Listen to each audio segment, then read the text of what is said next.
उसे तुम्हारा बाप यहाँ बेच कर गया था। दरअसल तुम्हारी माँ का ताल्लुक एक बहुत गरीब खानदान से था, लेकिन तुम्हारी माँ बहुत खूबसूरत थी और यही देखकर तुम्हारे बाप ने उससे शादी की थी। लेकिन दूसरी शादी वो एक रईस ज़ादे से की थी, जिसने अपने घर वालों से छुपाकर तुम्हारी माँ को बीवी बना लिया था। और फिर जब तुम्हारे बाप के घर वालों को पता चला कि तुम्हारे बाप ने एक गरीब लड़की से दूसरी शादी की हुई है, तो उन्होंने तुम्हारे बाप को मजबूर किया कि वो तुम्हारी माँ को छोड़ दे।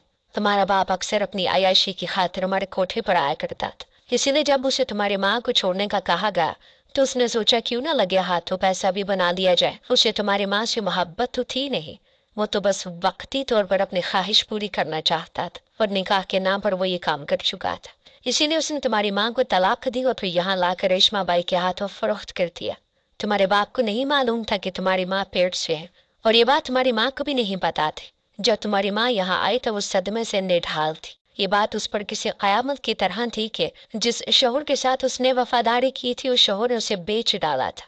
रेशमा बाई ने तुम्हारी माँ को ये सोचकर उसके हाल पर छोड़ दिया कि 2-4 दिन में तुम्हारी माँ की हालत संभल जाएगी, लेकिन इन 2-4 दिनों में यह बात खुली कि तुम्हारी माँ पेट से है। रेशमा बाई ने बहुत कोशिश की कि तुम्हारी माँ का हमल गिर जाए ताकि उसकी खूबसूरती बरकरार रहे, लेकिन तुम्हारी माँ बहुत जिद्दी थी। वो ना मानी। उसने ना ही कोई दवा खाई और ना ही बच्चा ज़ाय करने के लिए कोई और तरीका इस्तेमाल किया। हर वक्त अपने कमरे में रहती और जाए नमाज बिछा कर न जाने क्या क्या दुआएं मांगती रहती। मेरी उससे बड़ी गहरी दोस्ती होती चली गई थी और मैं जान गई थी कि वो नेक है। वो इस गंदगी के दलदल में नहीं फंसना चाहती है, लेकिन वो किस्मत के लिखे को कौन टाल सकता है। 9 महीने तक उसने अपने आप को बचा लिया, लेकिन जैसे ही तुम्हारी पैदाइश हुई रेशमा बाई ने जबरदस्ती उसे नाचने पर मजबूर कर दिया। तुम्हारी माँ दूसरों के बिस्तर तक को न जाती, लेकिन उनके आगे रक्स जरूर करती, क्योंकि अगर वो ये ना करती तो रेशमा बाई तुम्हारा दूध का इंतजाम न करती और तुम भूख से बिलक बिलक कर रोती। तुम्हारी माँ ने तुम्हारी खातिर अपने आप को दूसरों के आगे पेश कर दिया। दिन गुजरते गए, तुम बड़ी होने लगी और फिर पता चला कि तुम्हारी माँ को एड्स हो गया है। क्योंकि तुम्हारे बाप को एड्स था, ये बीमारी वो तुम्हारे बाप से लेकर आई थी। इस बीमारी को तुम्हारी माँ ने गनीमत जाना, क्योंकि सब लोग उससे दूर भागने लगे थे। अब ना ही उसे रक्स की महफिलों का हिस्सा बनाया जाता था और ना ही किसी मर्द के बिस्तर तक जाने के लिए दबाव डाला जाता।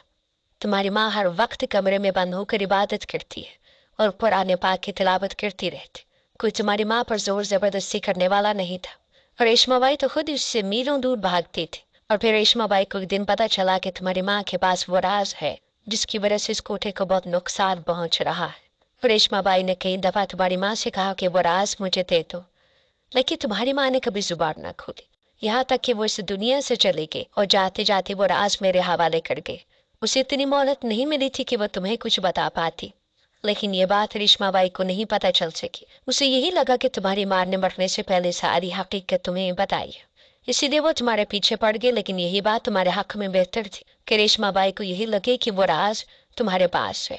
इसीलिए मैंने जुबान ना खोली, क्योंकि जब तक तुम उसे राज नहीं दोगी वह तुम्हें कोई नुकसान नहीं पहुंचाएगी, तुम्हें किस गाहक के हवाले नहीं करेगी, ना ही रक्स के लिए मजबूर करेगी, बल्कि हथेली का छाला बना कर रखेगी।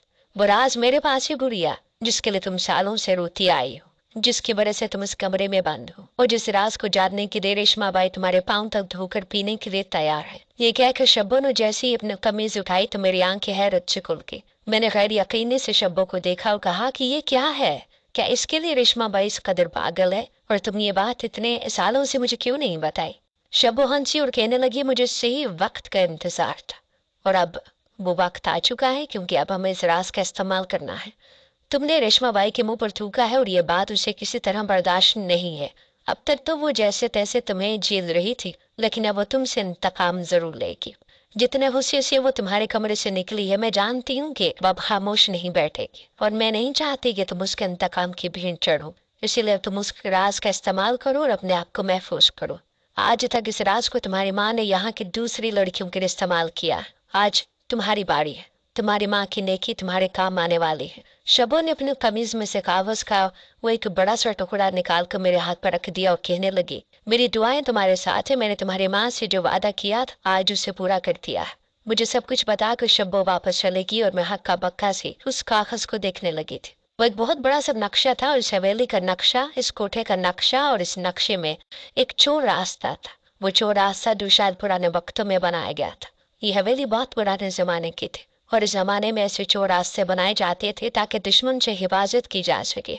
लेकिन इस कोठे पर ये चोर 8 साल लड़कियों की मदद करता था जो यहाँ से भागना चाहती थी, जिन्हें धोखे से यहाँ लाया जाता था, अगवा करके या फिर जबरदस्ती पकड़कर। ये नक्शा भी पुराने जमाने का ही था, क्योंकि जगह जगह से मिटा हुआ था। शब्बो ने बताया था कि अपनी जिंदगी के आखिरी दिनों में जब मेरी माँ ने कुरान पाक की तिलावत शुरू की तो उसे ये नक्शा उसी कुरान पाक से मिला था। उस वक्त मेरी माँ को नहीं मालूम था कि ये नक्शा किस चीज का है। मेरी माँ ने ये नक्शा शब्बो को दिखाया तो वो देखते ही पहचान गए कि ये इसी हवेली का नक्शा है। पर फिर इन दोनों ने मिलकर वो चोर रास्ता तलाश कर लिया। शायद ये नक्शा अब तक किसी के हाथ इसलिए नहीं लगा था क्योंकि इस तवाइफ खाने में पुराने पाक को खोलने वाला कोई नहीं था, इसीलिए किसी को फलाह का रास्ता भी नहीं मिल सका था। और जब मेरी माँ ने पुराने पाक को खोला तो उसे कामयाबी का रास्ता मिल गया। मेरी माँ ने यह कामयाबी अपने लिए नहीं चुनी थी, क्योंकि उसे तो वैसे ही कोई पूछने वाला नहीं था, ना ही कोई उसका सौदा करने वाला था। अलबत्ता यहाँ से बहुत सी लड़कियां आती थी जिनकी हालत बहुत खराब होती और वो वापस भी जाना चाहती थी। मेरी माँ इस नक्शे पर मौजूद चोर रास्ते की मदद से उन्हें रातों रात यहाँ से फरार करवा देती और रेशमा बाई को भनक तक न पड़ती। काफी अरसे तक तो रेशमा बाई दीवानी होती रही। उसकी खरीदी हुई लड़कियां यहाँ से कैसे फरार हो जाती है। उसने पहले तक सख्त करवा दिए थे, लेकिन उसके बावजूद भी मेरी माँ उन लड़कियों को निकलवा कर दम लेती और ये सब मेरी माँ की वजह से हो रहा था। ये बात रेशमा बाई को उस वक्त पता चली जब मेरी माँ का आखिरी वक्त चल रहा था। मेरी माँ मरने वाली थी, उस पर किसी तरह की कोई धमकी असर नहीं करती थी। रेशमा बाई ने बहुत कोशिश की कि वो नक्शा उसे मिल जाए।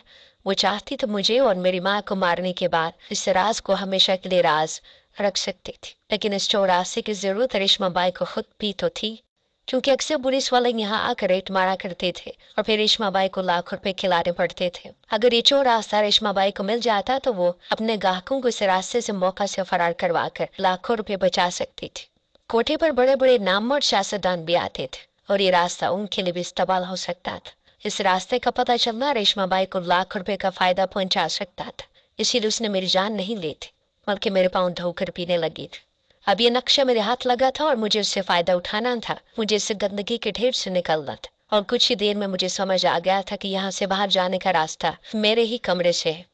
जिस शेल्फ में अम्मा के ऊपर आन शरीफ और जायनमाज रखी थी, उसी शेल्फ में से खुफिया दरवाजा खुलता था। वो दरवाजा एक सुरंग नुमा रास्ते से होकर सवेरे से बहुत दूर एक सड़क की तरफ जाकर झाड़ियों के बीच निकलता था। मैंने इस नक्शे को वापस ऊपर आने शरीफ में रख दिया कि जो कोई फलाह पाना चाहेगा तो अपने लिए खुद रास्ता तलाश कर लेगा और खुद इस नक्शे पर बने रास्ते के जरिए से इस हवेली से बाहर निकल आई थी। यह हवेली शहर से काफी दूर जाकर थी, इसलिए जिस रास्ते ने मुझे बाहर निकाला था वह एक सुनसान से जंगल नुमा इलाका था।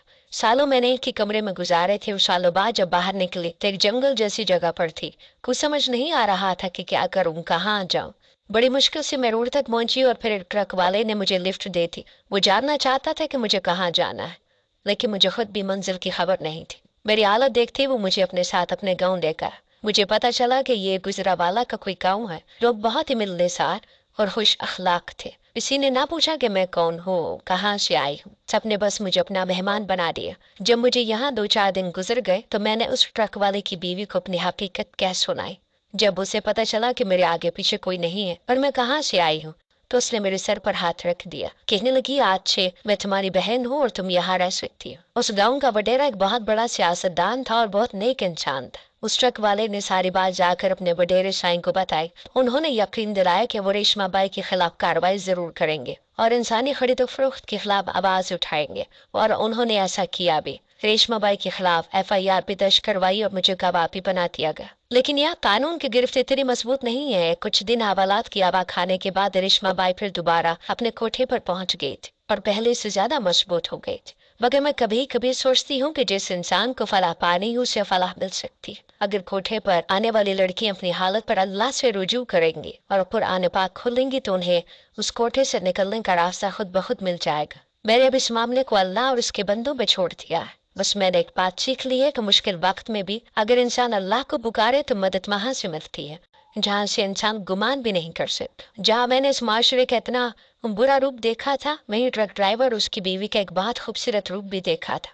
अगर बाकी साहब ने हमेशा रेशमा बाई जैसी औरतें हैं तो ट्रक ड्राइवर की बीवी जैसी औरतें भी तो है, जो बिना किसी गर्ज के दूसरों की मदद करती है और उन्हें सीने से लगा लेती। वैसे बुराई को ही बयान नहीं करूंगी, बल्कि ये जो अच्छाई है मैंने देखी है उसे भी बताऊंगी, क्योंकि ये अच्छाई मेरे ही मुल्क में है। आपका क्या ख्याल है? क्या मैंने उस नक्शे को वहीं छोड़कर ठीक किया? کیا کبھی کوئی لڑکی کوٹے کی زندگی سے تنگ آ کر قرآن پاک کھولے گی اور اس نقشے سے مدد لے گی؟ کیا ہمارے ملک میں ایسے طوائفوں کے لیے کوئی قانون نہیں ہے جو معصوم لڑکیوں کی خرید و فروخت کرتی ہے؟ کیا واقعی ہمارے ملک میں قانون سب کے لیے یکساں ہے؟ اس کا جواب آپ لوگوں کو بھی معلوم ہے اور مجھے بھی۔ دیکھیے، میں چاہتی ہوں کہ قانون کی گرفت اتنی مضبوط ہو کہ پھر کوئی کسی کی بیٹی کو بیچنے کی جرات نہ کر سکے۔